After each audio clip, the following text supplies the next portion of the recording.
P block elements.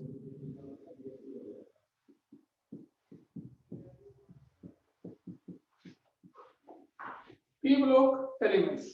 P block elements में हमारे course में 4 group number 50, nitrogen, phosphorus, arsenic, antimony और विस्मय। इनको हम ऐसे भी याद कर सकते हैं, नाना पाटेकर,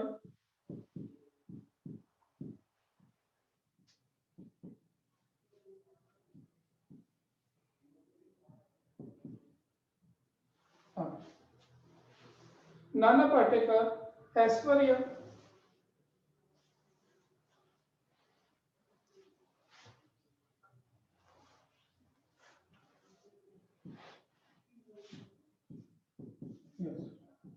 ऐश्वर्या, सब, बिंदास। इसके बाद हमें ग्रुप नंबर 16 पढ़ना है। Oxygen, sulphur, selenium, tellurium, polonium. एक चीज ध्यान रखना, आपकी कॉपी लाइन की होती है, नाइट्रोजन के सामने ऑक्सीजन होना चाहिए, नाइट्रोजन के सामने ऑक्सीजन होना चाहिए, ये आपको ध्यान रखना। इसको हम ऐसे याद कर सकते हैं, उससे टीपो। जैसे हम कहीं देखते रहते हैं तो कहते हैं कि उस बुक से मत देखो, उस बुक से देखो, तो उससे टीपो। ग्रुप नंबर 17 है फ्लोरीन, क्लोरीन, ब्रोमीन, आरडी और एस्ट्रेटिन। फ्लोरीन, क्लोरीन, ब्रोमीन, आरडी एंड एस्ट्रेटिन, ये ग्रुप 17 है। इसे हम इस टाइप से याद कर सकते हैं। फिर कल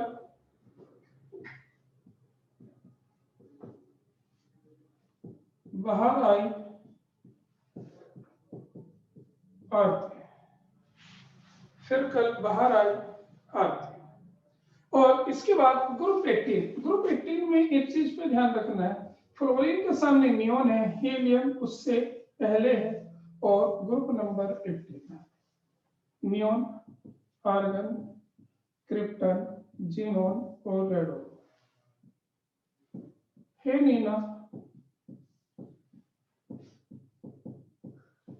आरती करो,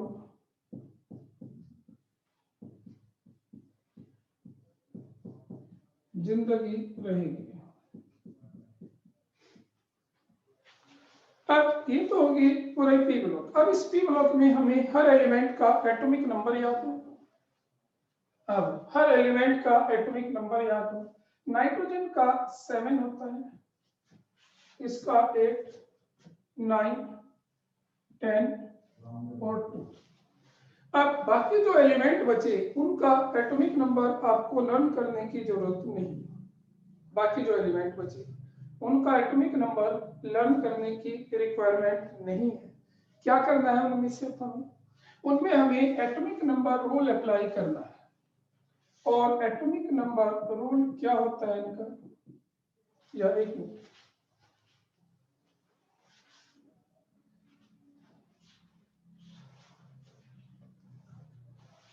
एटॉमिक नंबर रूल। एक इससे पहले हमें वैलेंस इलेक्ट्रॉन की और जरूरत है। वैलेंस इलेक्ट्रॉन्स, इनके वैलेंस इलेक्ट्रॉन 5 होते हैं, इनके 6, इनके 7 और इनके 8। अब इसके बाद हम वैलेंस इलेक्ट्रॉन पता हो किस ग्रुप के कितने, इसके बाद हमें एटॉमिक नंबर रूल की जरूरत है। Atomic number rule, atomic number rule ये है कि हमने पहले एलिमेंट का एटॉमिक नंबर लर्न कर लिया, अब बाकी एलिमेंट के एटॉमिक नंबर हमें लर्न करने की जरूरत नहीं है, बस हमें ये गिनना है कि उस ग्रुप में कितने एलिमेंट बचते हैं।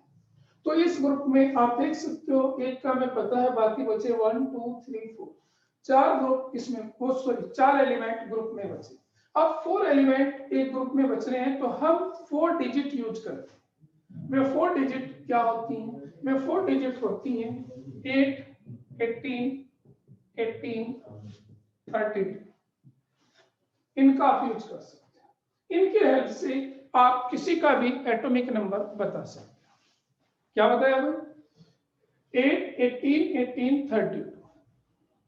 8, 18, 18, 32 ये मैजिक नंबर्स हैं, इनकी हेल्प से हम बता सकते हैं। मान लीजिए आपको नाइट्रोजन का पता है, अब फास्फोरस का बताना है, 8 ऐड कर दीजिए, कितना हो जाएगा 15। आपको फिर आर्सेनिक का बताना है, 18 ऐड कर दीजिए 33। फिर आपको एंटीमनी का बताना है, 18 ऐड कर दीजिए 51। फिर आपको बिस्मथ का बताना है, 32 ऐड कर दीजिए 83। तो आप किसी का भी एटॉमिक नंबर इस टाइप से निकाल सकते। सिर्फ आपको ये याद है nitrogen, oxygen, fluorine, neon, helium, ये तो आपको याद है, और बाकी के लिए आपको क्या करना है वो आपको पता है, तो इसे नोट कर लीजिए। अब ध्यान देना भाई, ये 4 ग्रुप हमें स्टडी करने हैं। अब इन 4 ग्रुप में मैं सबसे पहले नाइट्रोजन ग्रुप स्टार्ट कर रहा हूं, और नाइट्रोजन ग्रुप में मोस्ट ऑफ द प्रॉपर्टीज आएंगी। इन प्रॉपर्टीज को अच्छी तरीके से सीखना है, similar to oxygen group, similar to halogen और सिमिलर टू नोबल गैस। इन सब में हमें कुछ टाइप्स ही इन्हें अप्लाई करना है। साथ साथ एक दो टर्म्स और आती हैं। ग्रुप 15 को हम क्या कहते हैं, ग्रुप 16 को क्या कहते हैं, ग्रुप 17, ग्रुप 18, इनके नाम भी तो हमें नाम भी पता। ग्रुप 15 जो होता है, ग्रुप 15 को हम निकोजेंस कहते हैं। क्यों कहते हैं निकोजेंस? निकोजन मींस होता है सफोकेशन प्रोड्यूसर्स। ग्रुप 15 निकोजेंस कहलाते हैं। तो लिखिए जरा नेक्स्ट पॉइंट, ग्रुप 15 एलिमेंट्स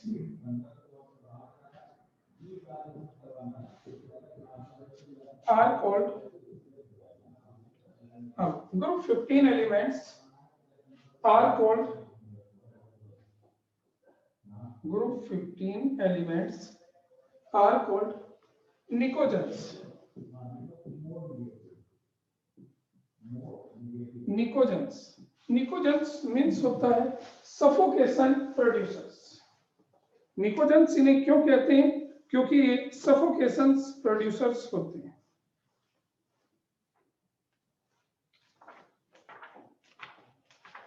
लिख लीजिए, means suffocation producers.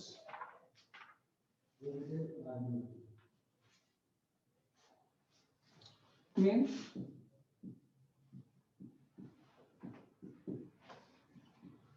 suffocation suffocation producers।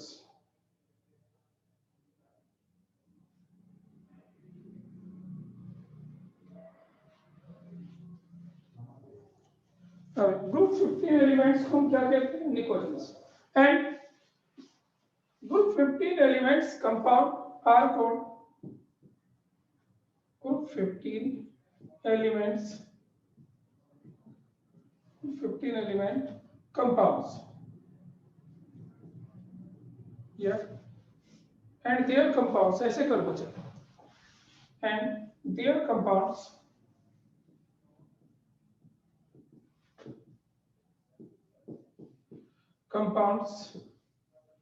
are called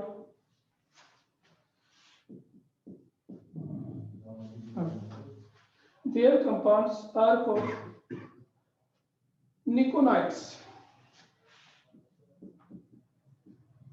ये तो ग्रुप 15 को हम क्या कह रहे हैं? निकोजेंस। और निकोजन मीन्स है सफोकेशन, पूरा लिखना चाहते हो तो प्रोड्यूसर के लिए। ये सफोकेशन जहां इनकी एक्सेस होती है वहां सांस लेने में प्रॉब्लम हो जाती है।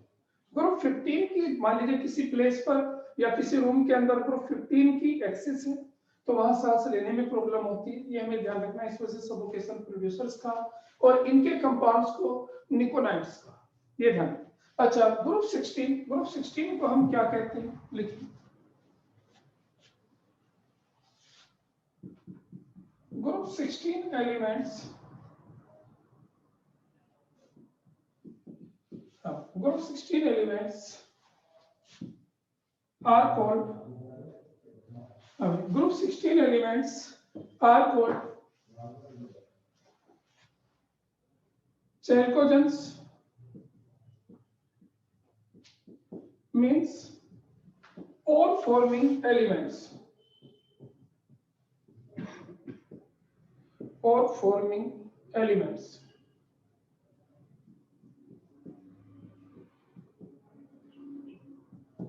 और फॉर्मिंग एलिमेंट्स। और जानते हो जब हम मेटल को एक्सट्रैक्ट करते हैं तो किससे करते हैं? और से। मिनरल और दो आपने 10th में टर्म पढ़ी थी, एक चैप्टर था आपका आइसोलेशन, इस बार कोर्स से हटा दिया गया, वरना हम इसको पढ़ते ये मेटलर्जी क्या है।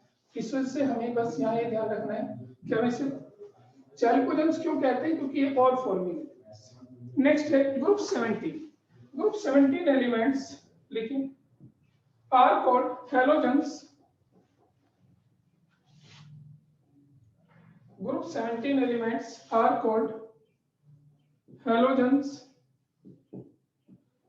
means salt producer.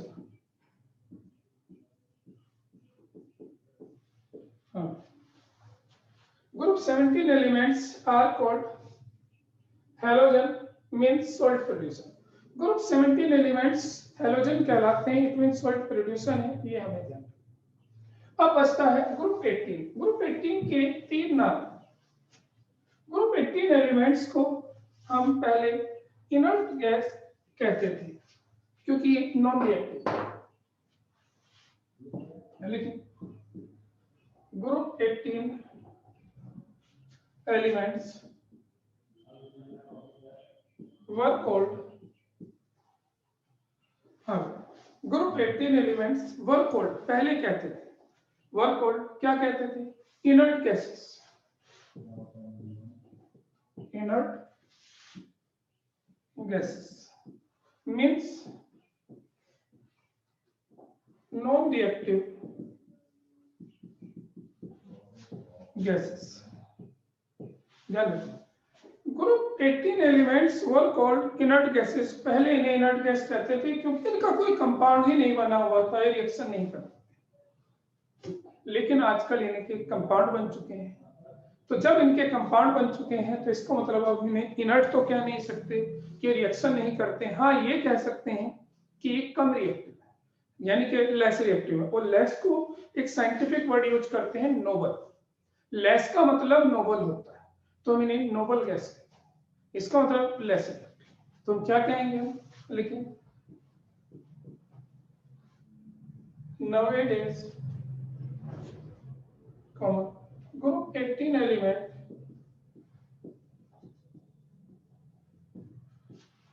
are called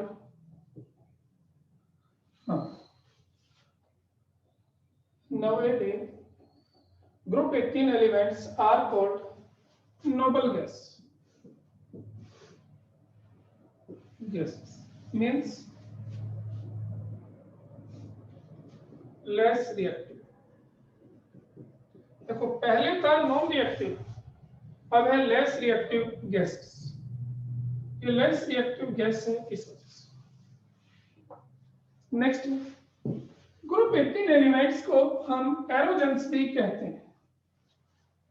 group 18 elements को हम एरोजेंस भी कहते हैं। एरोजेंस क्यों कहते हैं? Because they obtain from air. ये एयर से मिलती है, सिर्फ एक रेडॉन को छोड़ के। रेडॉन अर्थ से मिलती है, लेकिन एक और के साथ में मिलती है, और की फॉर्म में, लेकिन बाकी सब कहाँ मिलती है? एयर से। तो group 18 elements are also called aerogens. These are also called erogens.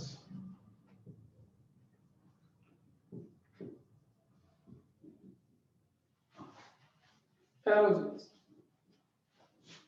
because they obtain from air.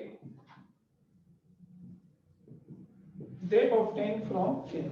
Way air से ऑब्टेन होती हैं, इस वजह से इनको हम एरोजेंस भी कहते हैं। तो देखिए कुछ कौन सी कंडीशन थी जिनके बारे में हमें पता होना चाहिए, वो हमने लिखी। अब नेक्स्ट कंडीशन, अब हमें 1 बाय 1 करके ग्रुप पढ़ने हैं, ये ध्यान। सबसे पहले हम स्टडी करेंगे ग्रुप 50।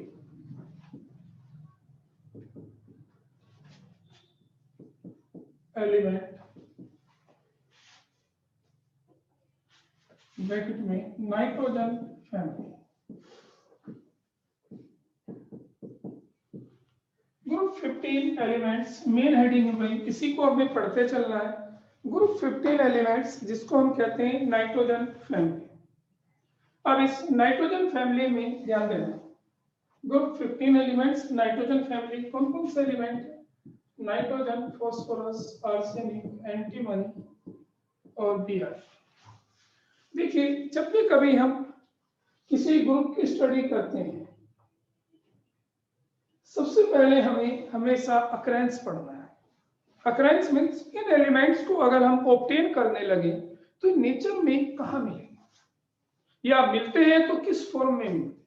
तो ये अकरेंस से नॉर्मली आपको चांस है एक प्रॉब्लम पूछ ली जाए, मान लीजिए किसी का फॉर्मूला पूछ लिया जाए, तो ये जब भी कभी कहीं मिलते हैं तो ये किस फॉर्म में मिलते हैं वो हमें ध्यान रखना है।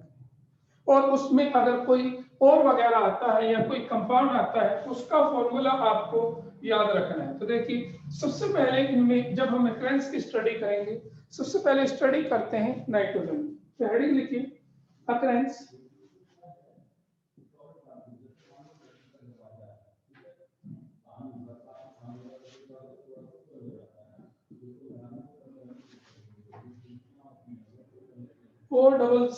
OCCURRENC occurrence. देखिए हमें वन बाय वन करके एक एक पैराग्राफ से एक एक एलिमेंट का अकरेंस लिखना है। लिखिए इसमें सबसे पहले nitrogen. Nitrogen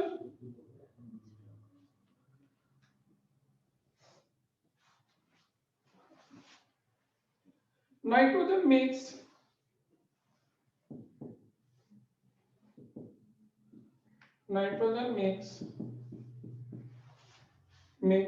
about 78% by volume of atmosphere. By volume of atmosphere. तो nitrogen makes about 78% by volume of atmosphere. ये एटमॉस्फेयर का 78% वॉल्यूम बना, यानी कि टोटल वॉल्यूम अगर एटमॉस्फेयर का 100 मान ली तो उसमें 78% नाइट्रोजन होती है। नेक्स्ट है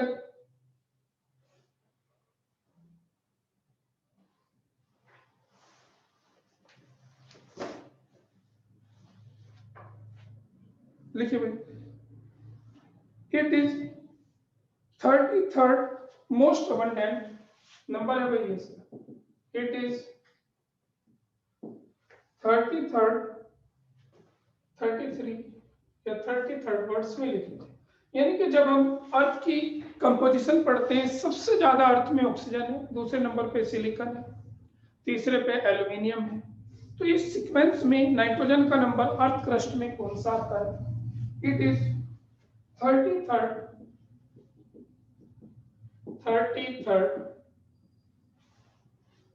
33rd most abundant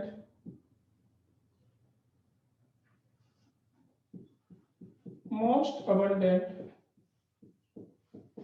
33rd most abundant element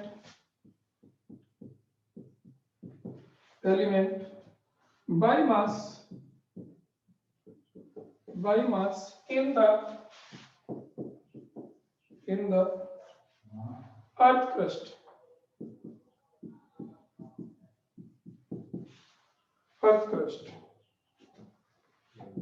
It occurs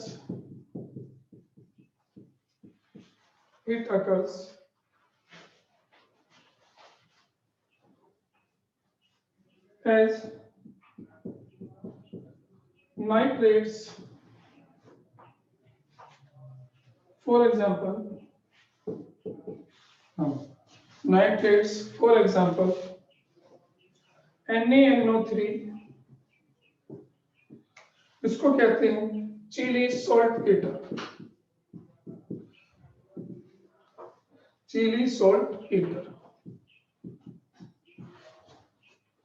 and KNO3 इसको कहते हैं इंडियन सॉल्ट ईटर। देखिए अभी मैंने एक बात कही थी आपसे कि जब भी कोई फॉर्मूला आए, फॉर्मूला याद करना अकरेंस में स्पेशली। आपसे पूछा जा सकता है कि चिली सॉल्टपीटर का फॉर्मूला क्या है, सोडियम नाइट्रेट को कहते हैं, इंडियन सॉल्टपीटर क्या है, पोटेशियम नाइट्रेट को कहते हैं। तो ये हमें ध्यान रखना। तो ये नाइट्रेट की फॉर्म में मिलता है। इसके बाद देखिए nitrogen, continue, nitrogen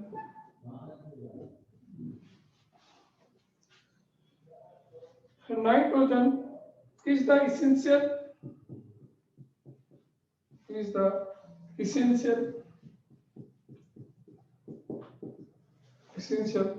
constituent of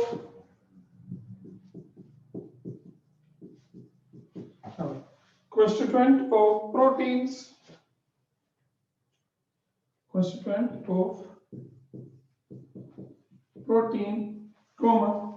amino acids and nucleic acids.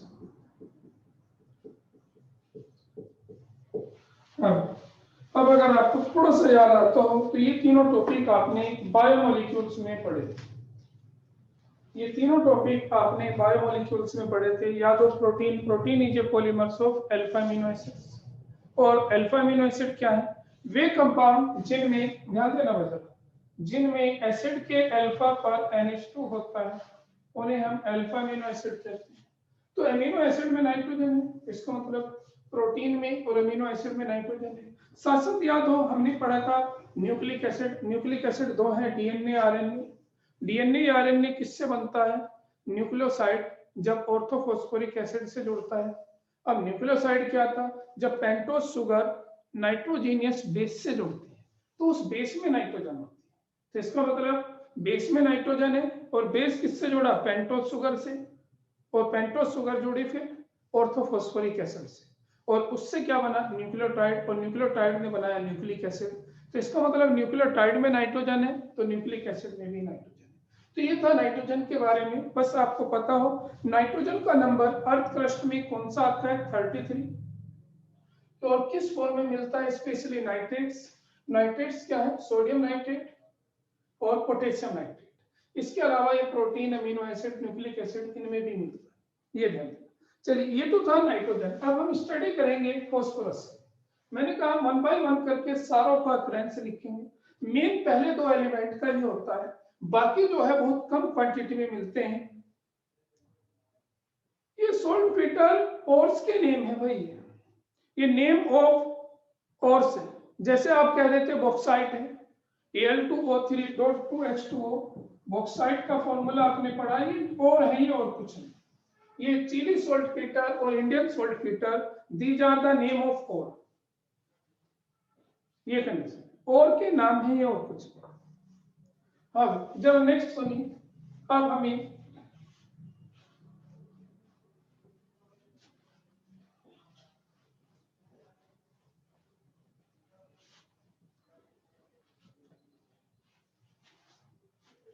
Next है फास्फोरस। देखिए, phosphorus is a very reactive element.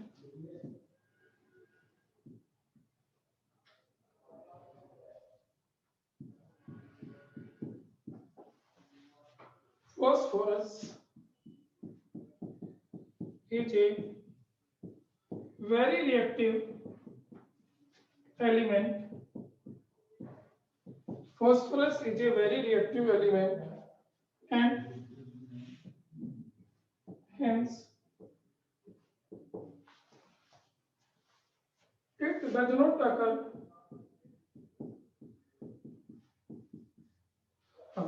Phosphorus is a very reactive element and hence it does not occur free in nature. यानी कि free state में नहीं मिलता, ये हमेशा combined state में मिलेगा। It is 11th most abundant element. It is 11th. It is 11th most abundant. Words में लिखा It is 11th most abundant. 11th most abundant. It is 11th most abundant element.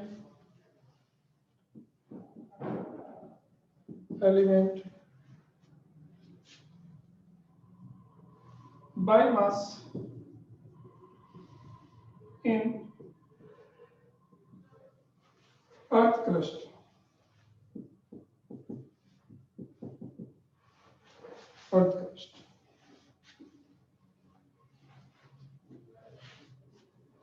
It occurs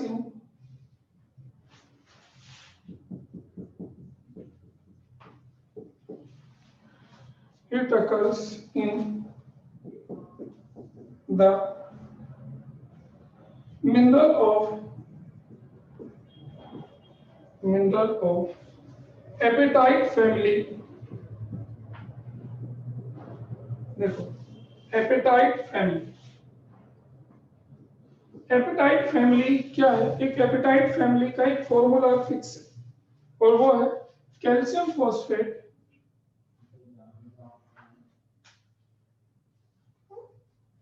ध्यान देना भाई।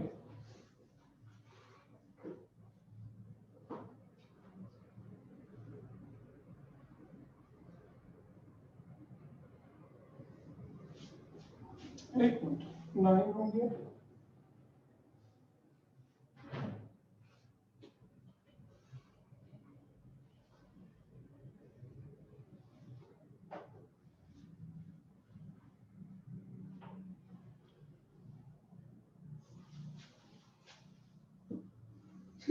CA3P4 का whole twice dot CaH2 ये apatite का formula है।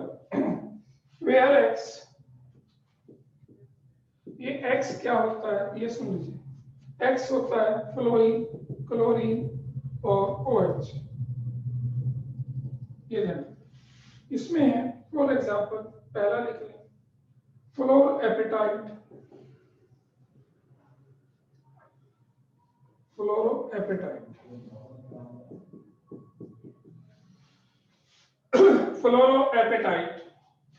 फ्लोरोएपेटाइट का फॉर्मूला क्या बनेगा? बस वहां एक्स की जगह फ्लोरीन आ जाएगा, बाकी सब कुछ सेम रहेगा भाई। ये पोर्शन फिक्स रहेगा CaH2, H2 चेंज करते चलना है हमें और कुछ।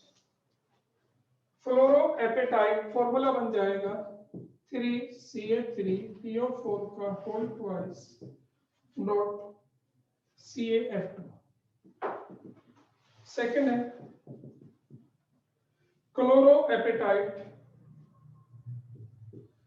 क्लोरोएपेटाइट, ये याद रख लेना, अच्छे फॉर्म में आ सकते हैं। क्लोरोएपेटाइट का क्या फॉर्मूला बनाओगे भाई? 3CA3PO4 का whole twice dot CaCl2। Third hydroxy apatite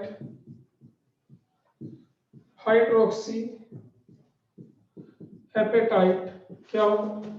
3CA3PO4 का होल ट्वाइस CaOH का होल ट्वाइस। तो यानी कि हेलोजन, ये जो X है, X की जगह आप क्या क्या ला सकते हो? फ्लोरीन ला सकते हो, क्लोरीन और OH। उसके अकॉर्डिंग तीन है, देखो फ्लोरोएपेटाइट, क्लोरोएपेटाइट, हाइड्रोक्सी एपेटाइट। तो जो भी ये फिक्स रहेगा शुरू वाला पोर्शन, आगे बस X को बदलते रहना है। नेक्स्ट है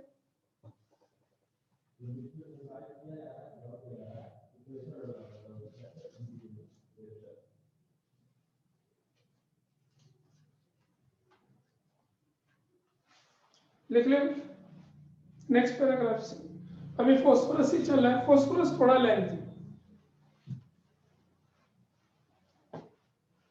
ये तीनों फॉर्मूले आपको याद हो, ये एपेटाइट फैमिली है। एपेटाइट फैमिली को एक फॉर्मूले से रिप्रेजेंट किया है, ये ध्यान। Next, phosphorus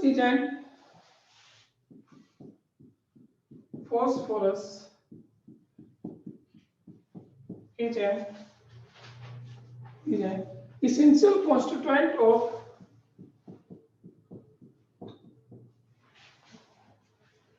essential constituent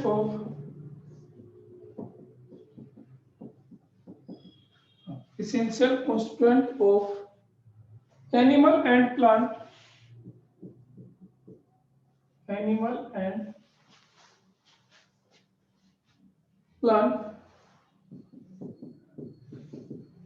because it is present in bone. It is present in bones. हड्डियों में फॉस्फेट होते हैं कैल्शियम के साथ. It is present in bone as well as in living cell. As well as in living cells. About 60% of our bone and teeth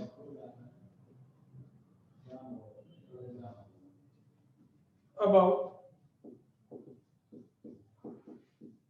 60% of our bone and teeth are calcium phosphate or fluoroapatite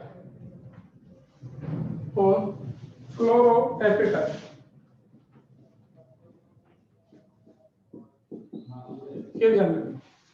calcium phosphate या फ्लोरोएपेटाइट. Phosphoprotein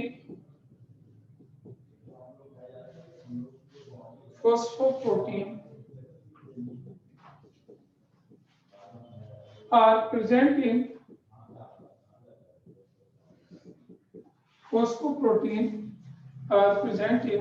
milk and egg.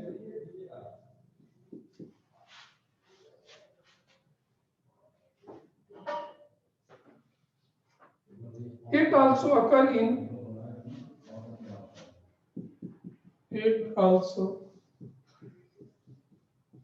occurs in nucleic acids,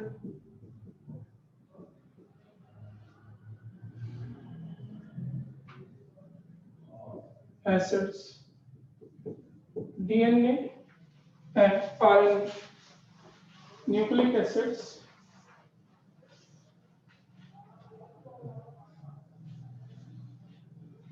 it also occurs in nucleic acid, DNA and RNA. तो देखिए इसके बारे में काफी कुछ. Next है arsenic, antimony and bismuth. और मैंने ये दो टर्म्स छोड़ दी, जैसे ATP power house of the energy क्या होती है, माइटोकॉन्ड्रिया है, और उसमें जो एनर्जी बनती है वो एटीपी एडीपी की फॉर्म में बनती है. उनमें भी एडिनोसिन ट्राइफॉस्फेट या एडिनोसिन डाइफॉस्फेट, तो वहां भी फास्फोरस होता है. क्या लिख रहे हैं? Nucleic acid and in ATP and ADP पता है ना. नेक्स्ट इसके बाद आर्सेनिक, एंटीमनी और बिस्मथ. देखो आर्सेनिक, एंटीमनी, नेक्स्ट पैराग्राफ से आर्सेनिक, एंटीमनी और बिस्मथ.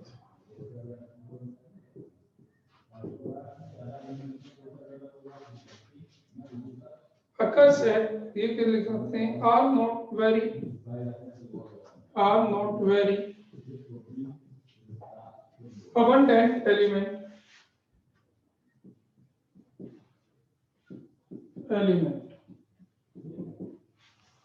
They occurs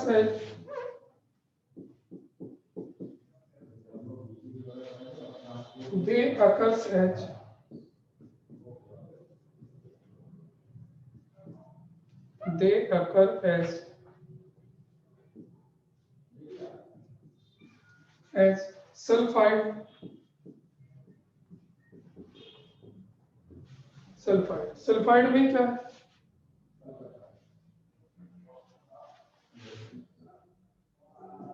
FeAS, पूरा नाम होता है आर्सेनोपाइराइट। दूसरा है Sb2S3 और है Bi2S3। इसे कहते हैं बिस्मथ ग्लास। इसका नाम लिखना होगा स्टिबनाइट,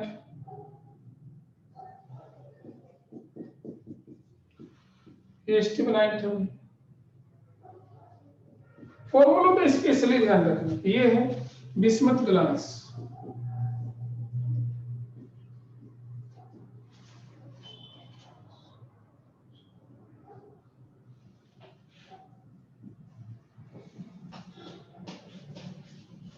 बिस्मथ ग्लास, ये ध्यान। तो इन तीनों का अक्रेंस ही आता है, नोट कर लीजिए।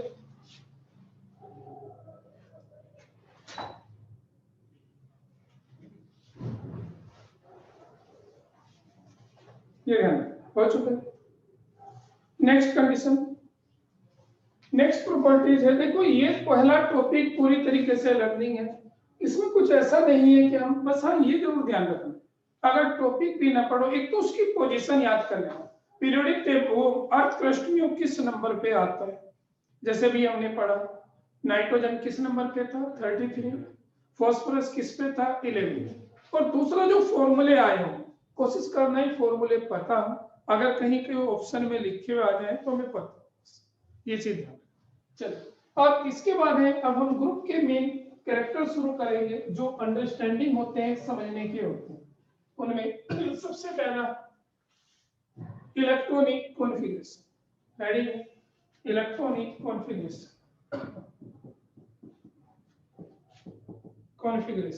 देखिए बोलिए, आउटर सेल इलेक्ट्रॉनिक कॉन्फ़िगरेशन क्या होता है भाई? अगर हम इनमें से किसी भी एलिमेंट का कॉन्फ़िगरेशन करते हैं तो आउटर सेल इलेक्ट्रॉनिक कॉन्फ़िगरेशन क्या आता है, कि आउटर सेल में क्या कंडीशन। तो आप सबको पता है, देखो NH2NP3 होता है, हमेशा S में 2 इलेक्ट्रॉन और P में 3 इलेक्ट्रॉन आते हैं, वेयर N226 होता है।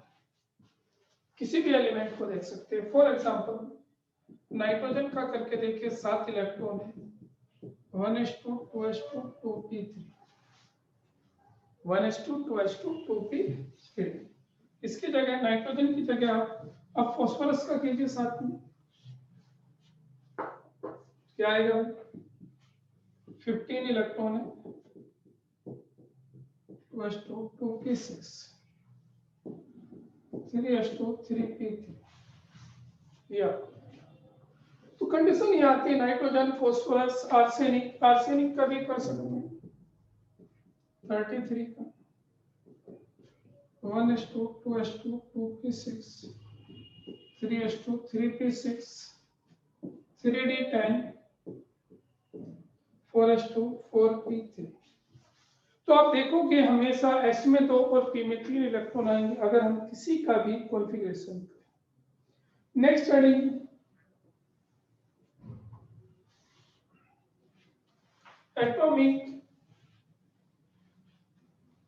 atomic and ionic radius। atomic and ionic radius देखिए, कल हम इसे आगे स्टार्ट करेंगे। Atomic and ionic radius. देखो एक चीज और ध्यान देना भाई, सभी बच्चे लीव करने से पहले सुन लीजिए, नेक्स्ट वीक में आपका टेस्ट है आपका D&F कोऑर्डिनेशन, और जितना पी उस दिन तक हो जाएगा। पहला टेस्ट है आपका ऑफलाइन होगा, उसके बाद बहुत सारे बच्चे हट जाएंगे ग्रुप से, ये बात ध्यान रख लेना। हाँ भाई, क्योंकि वीडियो सभी देखेंगे रिकॉर्डिंग में।